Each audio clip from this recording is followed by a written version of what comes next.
کشمیر میں بھارتی خاصپانہ قبضے اور انسانیت سوز مظالم کے خلاف آواز اٹھانے کے لیے اسلام آباد میں بڑی ریلی نکالی گئی اور احتجاجی مظاہرہ کیا گیا، جس میں سینکڑوں افراد، سول سوسائٹی اور سیاسی شخصیات نے حصہ لیا۔ مظاہرین نے ہاتھوں میں پلے کارڈز اور بینرز اٹھا رکھے تھے جن کا اظہار خیال کرتے ہوئے کہنا تھا، کشمیر جو ہے وہ ساری دنیا جانتی ہے کہ 1947 کی تقسیم کا جو ہے وہ نامکمل ایجنڈا ہے، اور دو قومی نظریے کے روح سے جو 86% آبادی تھی جموں کشمیر کی وہ مسلمان تھی، اور لہٰذا یہ پاکستان کے ساتھ ملنا چاہیے تھا۔ یہ تو ایک سیدھا سا اصول ہے جس کے لیے کشمیر کی اسمبلی نے قرارداد بھی پاس کی تھی، لیکن اس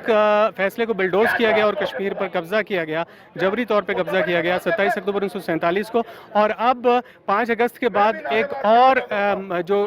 جس کو کہتے ہیں جارحیت کی گئی، وہ آئینی جارحیت تھی، قانونی جارحیت تھی، جس کے ذریعے سے کشمیریوں کی شناخت چھین لی گئی۔ یعنی ایک ایسی ریاست کہ جو اس کو صدیوں تک ایک اپنا نظام رہا ہے، اس سے اس کی شناخت بھی چھین لی گئی، اور یہ اس وقت ایسا مسئلہ بن چکا ہے کہ جو صرف مسلمانوں کا نہیں، تمام مذاہب کا ہے، کشمیر کے بسنے والے تمام لوگوں کا ہے، ہر طبقہ فکر کے لوگوں کا ہے، اور وہ اس مسئلے کا اب حل چاہتے ہیں وہ، اور خاص طور پہ جو کشمیر میں جو لاک ڈاؤن ہے، کرفیو ہے، مشکلات ہیں، اور جو وہاں پہ ادویات کی کمی ہے، جو وہاں پہ ضروریات زندگی کی کمی ہے، اور جو ہر طرح سے وہاں پہ صحبتوں کا لوگ کا شکار کیا گیا ہے، اور 4 لوگ مل کے وہاں پہ چل بھی نہیں سکتے، اور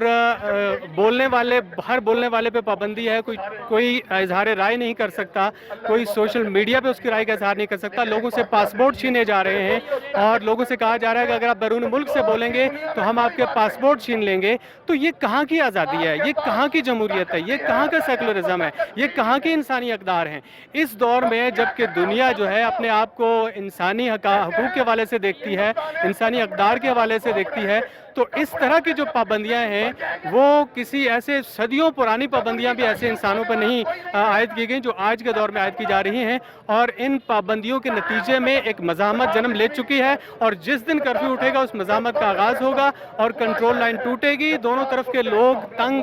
بجنگ آمد آ چکے ہیں، وہ آزادی سے جینا چاہتے ہیں، عزت سے، وقار سے، ورنہ وہ موت چاہتے ہیں۔ اس سے آگے کوئی ان کے علاوہ کوئی چارہ نہیں ان کے لیے رہا۔ اب عالمی برادری کی یہ ذمہ داری ہے، اقوام متحدہ کی ذمہ داری ہے، عالمی طاقتوں کی ذمہ داری ہے کہ وہ کشمیر کی صورتحال کا نوٹس لیں اور کشمیر کے 1 کروڑ سے زائد جو لوگ ہیں ان کو ان کا حق خودارادیت دلائیں۔ کشمیر کی جو اندر کی صورتحال یہ ہے کہ پہلے تو ہمارا رابطہ تھا ان کے ساتھ، اور ہمیں پتہ تھا کہ پل کا کہ کیسے وہ خوشحال ہیں یا ان کے حالات کیسے ہیں، لیکن اب نیٹ ورک بند ہے، موبائل سروس بند ہے، کہ کسی صورت بھی ان کے ساتھ کوئی رابطے کی کوشش بھی کرتے ہیں اگر تو نہیں ہو سکتا۔ اور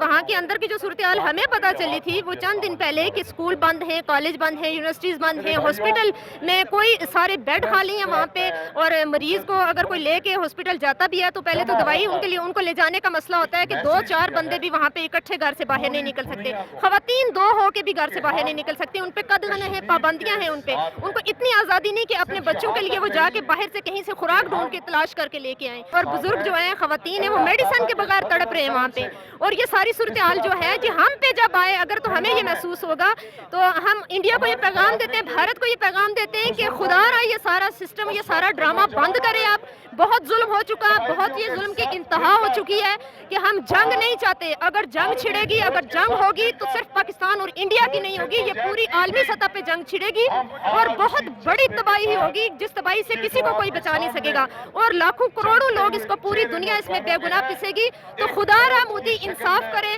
اور سیدھے راستے پہ آئے اور کشمیریوں کے ساتھ ان کی جو مرضی کا فیصلہ ہے وہ ان کو کرنے دے، اور یہ دہشت گردی اور یہ سارا سسٹم ختم کرے۔ مظاہرین نے بھارتی حکومت کے خلاف مرد آباد کے نعرے لگائے اور کہا کہ گزشتہ 45 دنوں سے جاری کشمیر میں کرفیو کو ختم کیا جائے۔ محمد جابر، نیوز الرٹ، اسلام آباد۔